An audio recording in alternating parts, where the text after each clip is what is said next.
This is Top Accolade African News Update. I am Abiodun Mohammed.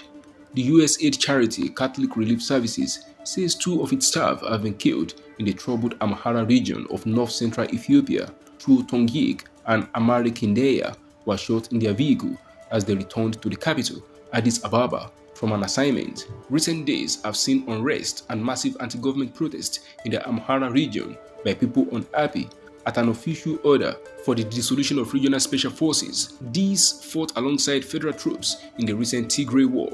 Protesters say the move would leave them exposed to attacks from neighboring regions. Sudanese civilian groups and the ruling junta have missed a deadline to form a civilian-led transitional government amid disagreements on security reforms and other issues. According to a timeline set up by the parties, a new prime minister and other posts should have been announced on Tuesday. The deadline lapsed after the parties twice failed to sign a final transition deal over disagreement on the integration of the Paramilitary Rapid Support Forces (RSF) into the army. A joint committee from the military and RSF, which was set up to discuss contentious issues, reportedly suspended the talks for 1 day for further consultations, newsmen reported. Meanwhile, the RSF has reportedly sent about 14 armored vehicles to the capital, Khartoum, in anticipation of any emergency, Paris-based Sudan Tribune news site reported.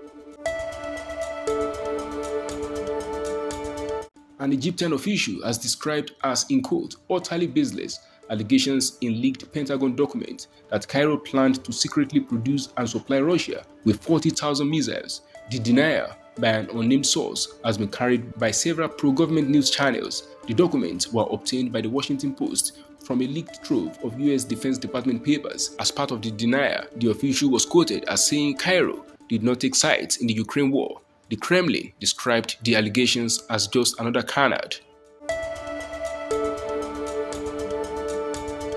Kenya's President William Ruto says the country will not take out loans to pay civil servants, even as union groups threatened to go on strike over unpaid March salaries. President Ruto blamed the salary delays on the country's huge public debt, with some of the loans coming to maturity this month. He said the salaries would be paid from taxes collected by the Revenue Authority.